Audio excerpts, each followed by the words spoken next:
For decades, Angie Dickinson has been one of Hollywood's most captivating icons.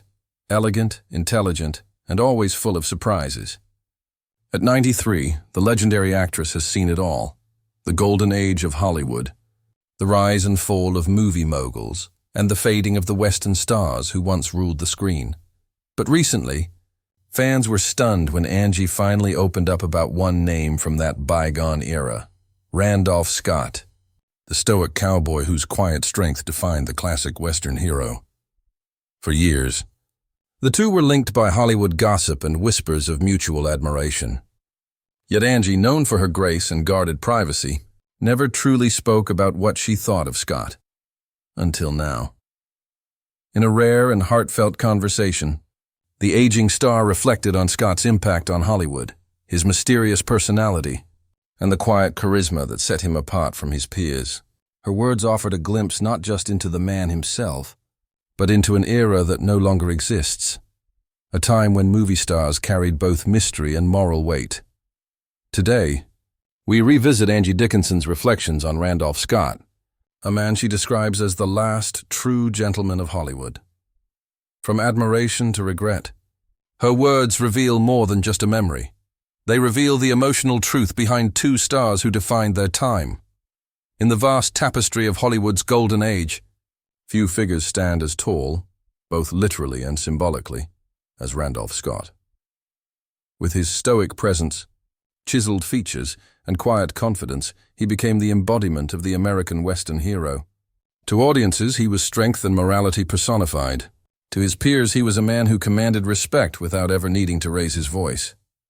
For Angie Dickinson, who came of age during the final years of Hollywood's classical era, Scott represented something rare, a kind of masculine grace that was slowly vanishing from the screen.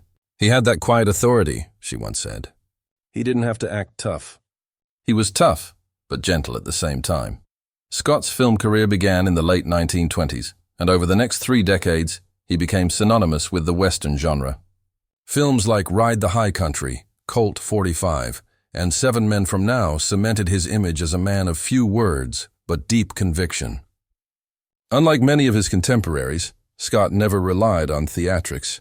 His performances were grounded, deliberate, and sincere. And that's exactly what set him apart, Angie, who would later star alongside Hollywood's biggest male leads, including John Wayne, Lee Marvin, and Burt Reynolds, often pointed to Scott as a template of the kind of man Hollywood rarely produced anymore. He carried his dignity like a badge, she recalled. Even off-screen, you could tell he was a man who lived by his own code. While she never shared the screen with Scott, their paths crossed often at industry gatherings, charity events, and private studio dinners. Angie remembered him as reserved but deeply courteous, the kind of man who would stand when a woman entered the room, even in casual settings. He had an old-fashioned charm, she said. It wasn't for show. That's just who he was. What fascinated Angie the most was how Randolph Scott managed to maintain both fame and mystery in an industry obsessed with exposure. He rarely gave interviews, shied away from scandal, and lived much of his later life quietly in Beverly Hills with his wife, Patricia Stillman. To a young actress navigating the unpredictable tides of fame, that restraint was remarkable. He didn't need the noise, Angie explained. His silence said everything. Scott's colleagues often said he was as honest in real life as he was on screen, a man who valued integrity above opportunity. He wasn't known for gossip, nor did he ever speak ill of his peers. Even when Hollywood began moving away from the traditional westerns that made him a star, Scott walked away gracefully, choosing retirement over reinvention. He left when he wanted to, Angie reflected. That's rare in this business. Most people cling to the spotlight until it burns them. His quiet exit from the film world left an impression on Angie, who would later face her own challenges balancing fame with privacy. He didn't let the industry define him, she said. He defined himself, and then he stepped back with dignity intact. For Angie, Randolph Scott wasn't just another movie star from a bygone era.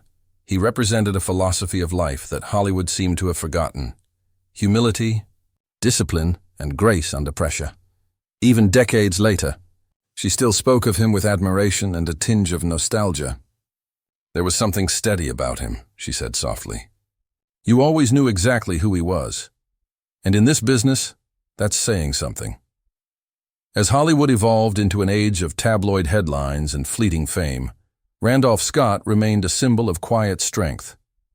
And for Angie Dickinson, now in her 90s and reflecting on a lifetime among legends, he stands as a reminder of the kind of man and movie star that the world rarely sees anymore. Was the gentleman every woman hoped to meet, she said, and the actor every man wanted to be. It was the late 1950s, and Hollywood was in transition. The era of glossy studio contracts and larger-than-life heroes was slowly fading. Television was changing how people consumed stories, and younger stars with edgier appeal, like Marlon Brando and James Dean, were taking over the screens. Yet amid all that change, Randolph Scott remained a symbol of timeless class and quiet command. Angie Dickinson, still an emerging actress at the time, had just begun to carve her place in the industry. Her breakout performance in Rio Bravo was still a few years away, but she was already gaining attention for her poise, intelligence, and beauty, traits that mirrored those of the classic stars she admired. Like Scott, she first met Randolph Scott not on a film set, but at a Warner Brothers charity gala. Angie, dressed in a simple but elegant gown, was nervous. She was still relatively new, and the room was filled with Hollywood legends. Then, across the crowd, she spotted Scott. He stood tall and relaxed, his silver hair catching the light, a calm presence in a sea of chatter and champagne. He didn't seem like someone you could just walk up to, Angie later recalled with a laugh. He had that aura, you know, the kind that makes you straighten your posture a little just standing near him. To her surprise, it was Scott who approached her first. "Miss Dickinson, isn't it?" he said warmly, extending his hand. "I've heard good things about your work." It was a brief exchange, but for Angie it was unforgettable. He didn't have to say much. Just his tone, the way he carried himself. It made you feel respected. That moment marked the beginning of an unlikely friendship. Though their careers never directly intersected, Angie and Randolph would cross paths often, at industry events, social gatherings, and once during a private studio lunch hosted by director Howard Hawks. Angie remembered that lunch vividly. There were about 8 of us there, all actors, and I remember Randolph sitting quietly at the end of the table, she said. He wasn't trying to impress anyone, but when he spoke, everyone stopped talking. He had that kind of authority. They talked about everything. The evolution of the Western, the pressure of fame, and the strange loneliness that came with being recognized everywhere, but truly known by few. He told me once, Angie recalled, Hollywood will love you as long as you stay useful to it. The trick is to love yourself after it stops. That stayed with me my whole life. There were whispers around town about Scott, rumors, speculations, and the kind of gossip that Hollywood seemed to thrive on. But Angie never paid them any mind. People love to talk, she said. But I think what made him so intriguing was how little he cared to defend himself.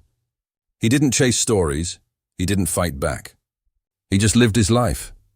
As the years went on, Scott's appearances in Hollywood grew fewer. He had retired gracefully after Ride the High Country in 1962, content to live a quiet life with his wife Patricia. But Angie, by then a household name herself, would occasionally run into him at private gatherings or charity events. One evening in the early 1970s, Angie attended a small dinner party in Beverly Hills where Scott and his wife were guests. He was older then, but still had that spark, she said. When he smiled, you saw the same cowboy who could stop a room with just a glance. They spoke at length that night, about aging in Hollywood, about staying true to oneself, and about the changing face of American cinema. He told me he missed the days when stories were about values, Angie recalled. Now it's all about who can shout the loudest, he said. I think he was right. For Angie, that conversation lingered long after Scott passed away in 1987. He wasn't bitter, she said, just nostalgic. He loved what Hollywood once was, and what it allowed him to represent. Decades later, when asked about the men she most respected in her career, Angie didn't hesitate to name Randolph Scott. He wasn't just a movie star, she said softly. He was a man who made you believe that integrity still mattered. In our world, that was rare and unforgettable. For most people, Randolph Scott was the perfect cowboy, tall, steady, and unshakable. He was the man who never flinched, never faltered, and always rode into the sunset with quiet dignity. But for those who knew him personally, including Angie Dickinson, there was far more to the man than his stoic screen image suggested. He wasn't loud. He wasn't boastful, and he didn't chase fame, Angie reflected. He carried himself with the kind of confidence that didn't need attention. And that's exactly what made him unforgettable. Behind the rugged exterior, Scott was a man of remarkable discipline and grace. Born in Virginia, he came from a family that valued honesty, hard work, and faith, traits that would stay with him for life. Even after becoming one of Hollywood's biggest stars, Scott lived modestly. He didn't throw extravagant parties or crave headlines. Instead, he spent his free time horseback riding, reading, and enjoying the quiet company of his close friends. Randolph didn't live like a star, Angie said. He lived like a man who knew exactly who he was, and that's rare in this business. Hollywood, of course, loved to create myths, and few myths were bigger than the ones surrounding Randolph Scott's personal life. For decades, rumors circulated about his close friendship with fellow actor Cary Grant, with whom he shared a home for several years in the 1930s. The tabloids spun countless stories about their relationship, many of them wild and untrue. Angie, however, dismissed the gossip. People love to invent drama where there isn't any, she said. Randolph and Cary had a friendship built on trust and respect, something that most people can't understand because it was so pure. In an industry full of masks, they were simply two men who could be themselves around each other. That kind of authenticity, Angie explained, was what made Scott so unique. He was real. What you saw on screen, that quiet strength, that decency, that's who he truly was. Even when he played rough-edge characters in films like Ride Lonesome or Comanche Station, there was always an undercurrent of honor and restraint in his performances. He was the rare actor who didn't need to shout or fight for the spotlight. His silence said more than most people's dialogue ever could. Angie recalled one afternoon in the late 1960s when she ran into Scott during a studio visit. She was there filming a TV special. He was quietly attending a private screening. He looked exactly the same, she laughed. Tall, tan, perfectly dressed. He carried himself like he had just stepped out of one of his movies. They sat together for a short while, talking about the changes in the film industry. He told me he didn't miss the chaos of the business, she remembered. But he said he did miss the people, the old-timers who cared more about storytelling than profit. What struck Angie most that day wasn't just his wisdom, but his humility. He had every reason to boast, she said. He worked with the biggest names in Hollywood, made millions at the box office, and became a legend. But he never once acted like one. He didn't need to. When Randolph Scott passed away in 1987, Angie was among the many Hollywood veterans who felt the loss deeply.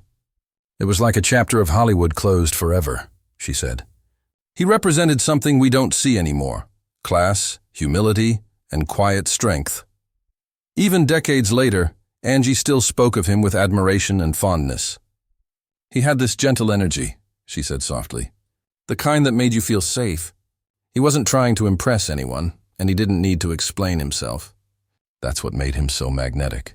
To Angie Dickinson, Randolph Scott wasn't just another movie star. He was a reminder of an era when dignity mattered more than drama, and a man who proved that being genuine was the most powerful thing of all. As the years passed and the glitter of old Hollywood dimmed, Angie Dickinson often found herself reflecting on the people who had shaped her journey, the legends who had defined an era of grace, mystery, and power. Among those names, one always stood out: Randolph Scott. By the time Angie reached her 90s, she had lived through the rise and fall of Hollywood's golden age, surviving long enough to see a new generation of stars who no longer needed movie studios to build their fame. Yet in her quiet moments, she often thought back to those early days, to the calm dignity of men like Scott, and to the lessons she learned simply by observing him. Randolph represented something that doesn't exist anymore, Angie said in a recent interview. He was strong but gentle, famous but humble. He didn't need the world to tell him who he was. He already knew. Even after all these years, Angie remembered the small details, the warmth in his smile, the quiet pauses between his words, and the effortless way he carried himself. He had this serenity about him, she said, the kind you only see in people who are truly at peace with their lives. That serenity was something Angie had come to understand more deeply with age. Like Scott, she had lived through the public highs and private lows of Hollywood fame. She had experienced heartbreak, triumph, reinvention, and solitude. But in many ways, she realized, she and Randolph had been kindred spirits, two actors who valued authenticity more than acclaim. Fame is temporary, she mused. But dignity, that lasts forever. Randolph taught me that without ever saying a word. In her final reflections, Angie also spoke about how Scott's influence went beyond film. He had this moral center, she explained. Even when he played flawed men, there was always decency in him. You don't see that often anymore, in movies or in life. As the years passed after Scott's death in 1987, Hollywood continued to change. The Western genre that once made him a superstar faded into nostalgia, and many of his films slipped quietly into the archives. Yet to Angie, his legacy never dimmed. He may not be the first name people mention today, she said, but for those who knew him or even just watched his films, he'll always represent the best of what Hollywood once was. When asked what she would say to Randolph Scott if she could speak to him one last time, Angie smiled softly before answering. I'd thank him, she said, for being kind, for being steady, for showing the rest of us what real grace looks like. He didn't just play the hero, he lived like one. As she looked back on a life filled with fame, friendships and lessons learned under the studio lights, Angie Dickinson's thoughts always circled back to one simple truth, that character endures long after the curtain falls. Randolph wasn't perfect, she said. None of us were. But he had integrity. And that's something Hollywood will always need, and too often forgets. At 93, Angie's voice carries both nostalgia and peace. She no longer sees Hollywood as a place of dreams, but as a collection of memories, some bright, some bittersweet. Yet through it all, she treasures the people who made it worth it. Randolph Scott, she said in closing, wasn't just a movie star. He was a gentleman, and that's rarer than fame, rarer than beauty. It's something time can't erase. And as the lights fade on both their stories, one thing remains certain. The legacy of respect and quiet strength they shared will live on, not in gossip columns or red carpets, but in the hearts of those who still believe in Hollywood's golden soul.